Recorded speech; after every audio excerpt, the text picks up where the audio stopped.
దశరథ ద్వారా నిజం తెలుసుకుని వారసుడిని రప్పించి సుమిత్రను కాపాడుకున్న శివనారాయణ. షాక్లో జ్యోత్స్న, పారిజాతం. ఇదంతా ఎలా జరిగిందో వీడియో ద్వారా చూసేద్దాం. ఎక్కడ వీడియోని స్కిప్ చేయకుండా చివరి వరకు చూడండి, పూర్తిగా అర్థమవుతుంది. వీడియోని లైక్ చేయటం, షేర్ చేయటం మాత్రం మర్చిపోకండి. మా ఛానల్ మీరు ఇప్పుడే చూస్తున్నట్లయితే సబ్స్క్రైబ్ చేసుకోండి ఫ్రెండ్స్. ఇక మొత్తం మీద చూసుకున్నట్లయితే కనుక హారిక అయితే ఇక కార్తీక్ దీపని ప్రిపేర్ అవ్వమని చెప్తుంది. ఈలోపు దశరథ ఆపేశాడు కదా.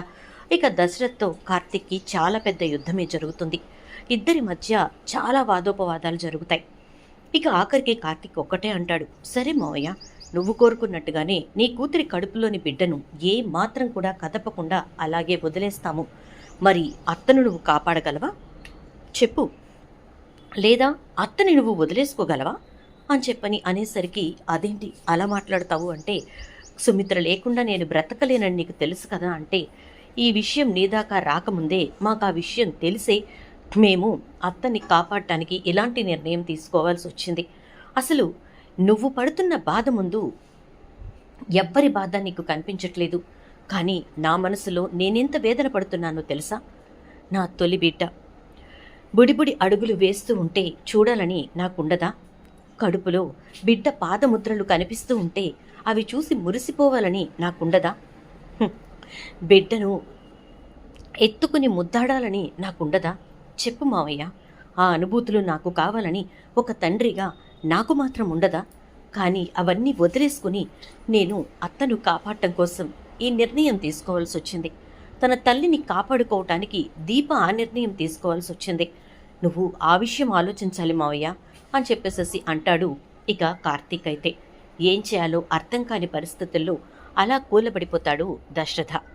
దాంతో ఇక కార్తీక్, నేను అదే చెప్తున్నాను మావయ్య, నువ్వు అర్థం చేసుకోవాలి. కొన్ని విషయాలను నువ్వు అర్థం చేసుకోకపోతే ఏం జరుగుతుందో తెలుసా? ఖచ్చితంగా ఒక్కటే జరుగుతుంది, అత్తను మనం కోల్పోవలసి వస్తుంది అని చెప్పని అంటూ ఉంటే, మీరిద్దరూ తీసుకున్న నిర్ణయాన్ని కాదనలేని పరిస్థితుల్లో నేనుండటం వల్ల నేనేమీ మాట్లాడలేకపోతున్నానురా, కానీ మీరు మాత్రం నాకు అంతెత్తున కనిపిస్తున్నారు అంటూ దశరథ వాళ్ళిద్దరికీ దండం పెడతాడు. ఇక దశరథని, నువ్వు ముందు ఇంటికి వెళ్ళు మావయ్య, అత్త అక్కడ ఒక్కతే ఉంది అని చెప్పి పంపించేసి హారిక దగ్గరకు వచ్చి మేము ప్రిపేర్డ్గా ఉన్నామని చెప్పి చెప్తాడు. ఇక దశరథ ఇంటికి వెళ్ళేసరికి సుమిత్ర బాగా దగ్గుతూ ఉంటుంది, బ్లడ్ వచ్చేస్తూ ఉంటుంది. ఇక దశరథ క్లీన్ చేస్తుంటే జ్యోత్స్న దగ్గరకు వెళ్తుంటే, నువ్వు రాకు అని చెప్పి చాలా కోపంగా జ్యోత్స్నని దూరంగా తోసేస్తాడు. ఇక తర్వాత ఈలోపు దీప, కార్తీక్ వస్తారు, శివనారాయణ అందరూ లోపలికి వస్తారు. ఇక దీప వాటర్ తీసుకొస్తుంది. గబగబా దశరథ, దీప క్లీన్ చేస్తూ ఉంటారు. చెకప్కి వెళ్ళారు కదా, ఏమన్నారని శివనారాయణ అడిగితే, అంతా బాగానే ఉందన్నారు అంటే, దీప కడుపులో బిడ్డ బాగానే ఉందా అంటే, బాగానే ఉందమ్మా అని చెప్పి చెప్తుంది.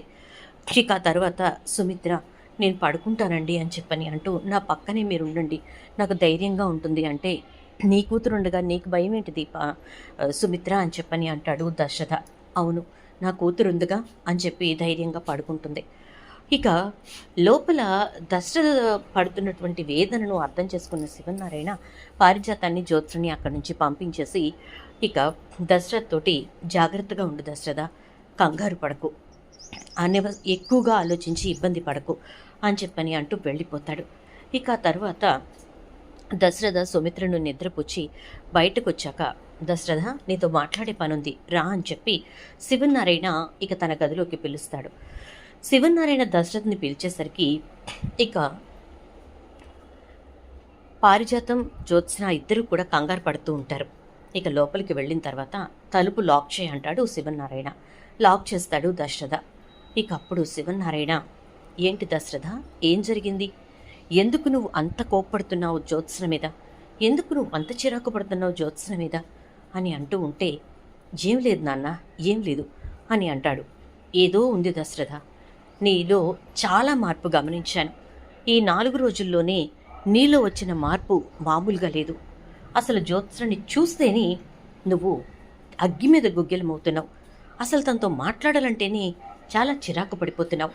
ఎందుకు ఇదంతా, ఏం జరిగింది దశరథ అని అడిగేసరికి, ఇకప్పుడు మనసులో ఉన్న వేదనని, బాధని తండ్రి గుండెల మీద పడుకుని మొత్తం దించేసుకోవాలనుకుంటాడు దశరథ. ఇక అయినా కూడా కార్తీక్ చెప్పిన మాటలు గుర్తొస్తాయి, ఈ నిజం ఇప్పుడే బయటపడకూడదని. ఇక దశరథ నిజం చెప్పేలా లేడు అని చెప్పి అర్థం చేసుకున్న శివనారాయణ దశరథ చేతిని తీసి తన తలపై పెట్టుకుని, చెప్పరా, నిజం చెప్పు, ఏం దాచిపెడుతున్నావు నా దగ్గర అని అనేసరికి ఇక అప్పుడు దశరథ, దాచిపెడుతున్నాను నాన్న, చాలా పెద్ద విషయమే దాచిపెడుతున్నాను. ఇన్నాళ్ళు మనం తెలుసుకోకుండా గుడ్డిగా నమ్మిన విషయాన్నే దాచిపెడుతున్నాను అని అంటే, ఏంటి అనగానే, జ్యోత్స్న నా కూతురు కాదు నాన్న, నీ మనవరాలు కాదు అని అంటాడు.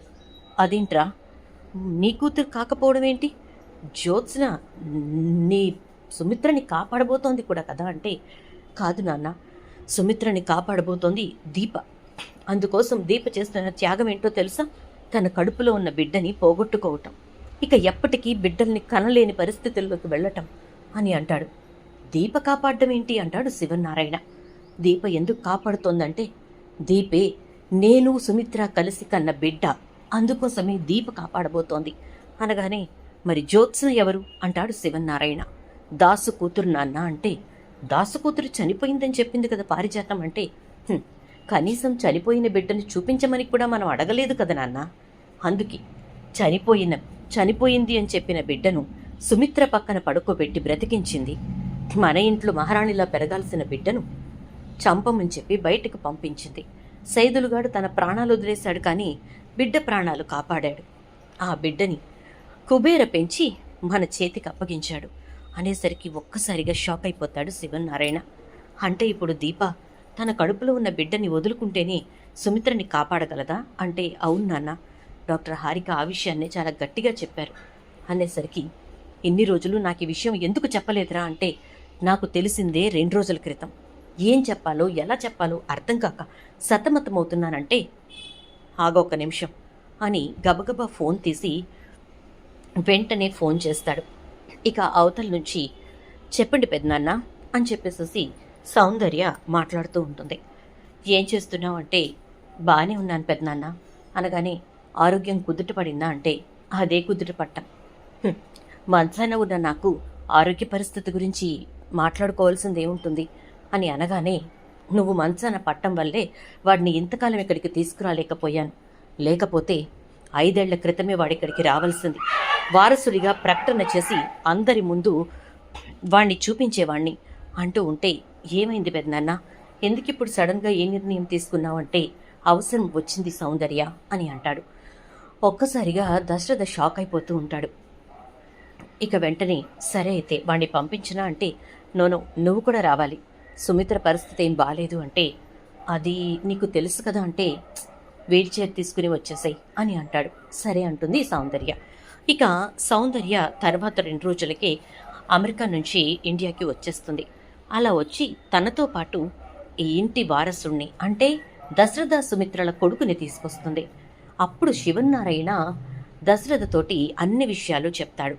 పారిజాతం మీద నాకు ముందు నుంచి అనుమానం ఉంది, అందుకే ఈ ఇంటి వారసుడిని ఎవ్వరికీ కూడా సుమిత్ర డెలివరీ అయ్యింది అని తెలియకముందే సౌందర్య చేతికిచ్చి అమెరికా పంపించేశాను అని అంటాడు. ఎందుకు నాన్న అంటే, చూసావుగా మనం ఎంత గుడ్డిగా ఉన్నామో, ఒకవేళ మగపిల్లాడు పుట్టాడు అని తెలుసుంటే పారిజాతం అక్కడికక్కడే తన చేతులతో నులిమేసేది అని అనేసరికి, అప్పుడు దశరథ, నిజమే నాన్న, నువ్వు ఆ రోజు ఊహించింది ఈరోజు నిజమని చెప్పి అనిపిస్తోంది అని అంటూ, నా కొడుకు అంటే అడుగో వస్తున్నాడుగా, తీసుకొస్తోంది చూడు అంటూ ఇక సౌందర్యతో వస్తున్న దశరథ కొడుకుని చూపిస్తాడు. ఒక్కసారిగా షాక్ అవుతాడు దశరథ అయితే. ఎందుకంటే ఆ వస్తున్నవాడు అచ్చం కార్తీక్లానే ఉంటాడు. ఇక దశరథ చాలా సంతోషపడిపోతూ ఉంటాడు. నాన్న అని చెప్పని అంటే, అవును, వాడు కార్తీక్లానే ఉంటాడు, అందుకే వాడిని తీసుకొచ్చినా ఇక్కడ కన్ఫ్యూజన్ వస్తుందని చెప్పి చాలాసార్లు సౌందర్య నేను నవ్వుకున్నాం కూడా అనగానే, ఇక శివనారాయణ మనవడు వచ్చి శివనారాయణకు కాళ్ళకు దండం పెడతాడు. ఎలా ఉన్నావు తాతయ్య అంటే, మీ నాన్నతో మాట్లాడరా అని చెప్పి చూపించేసరికి ఇక దశరథ్ని గట్టిగా హత్తుకున్న తర్వాత డాక్టర్ హారికని అప్పుడు ఇంటికి రమ్మంటాడు శివనారాయణ. ఇక ఇంట్లోనే మాట్లాడిన తర్వాత ఆ రోజే సుమిత్రను తీసుకువెళ్ళి హాస్పిటల్లో జాయిన్ చేయటం, ఇక దశరథ కొడుకే సుమిత్రకి డోనర్గా మారటం, సుమిత్రని కాపాడటం అన్నీ జరిగిపోతాయి. ఇక సుమిత్ర ఎప్పుడైతే గండం నుంచి బయటపడిందో ఆ రోజే శివనారాయణ ఇంటికి సుమిత్రను తీసుకొచ్చిన వారానికి పెద్ద పార్టీ ఏర్పాటు చేసి తన వారసుడితో పాటు తన వారసురాలైనటువంటి దీపను కూడా ప్రపంచం మొత్తానికి పరిచయం చేస్తాడు. ఇలా జరిగేసరికి పారిజాతం జ్యోత్స్నకు ఏం మాట్లాడాలో అర్థం కాదు. తాత, వారసురాలు అని నన్ను నిలబెట్టాల్సిన చోట దీపని నిలబెట్టావేంటి అంటే, నువ్వు వారసురాలివి కాదు కాబట్టి, దీపే ఈ ఇంటి వారసురాలు కాబట్టి అంటాడు. ఒక్కసారిగా షాక్ అవుతుంది జ్యోత్స్న. అంటే అని అంటుంది. అంటే ఏంటో మీ నానమ్మ చెప్పలేదా? ఏంటి పారిజాతం, నీ మనవరాలికి అంటే అనే క్వశ్చన్ మార్క్ని అలా మిగిల్చేసావు? చెప్పు, ఏం చేశావో తనకి తెలుసు కదా, మళ్ళీ ఏం తెలియనట్టు అడుగుతోంది. ఇప్పుడు వివరంగా చెప్పు అంటాడు శివనారాయణ. చూద్దాం మరి రాబోయే ఎపిసోడ్స్లో ఏం జరుగుతుందో. వీడియో నచ్చితే లైక్ చేసి వీడియోని షేర్ చేయండి. ఛానల్ సబ్స్క్రైబ్ చేసుకోవడంతో పాటు పక్కనే ఉన్న బెల్ ఐకాన్లో ఆల్ ట్యాప్ చేయండి.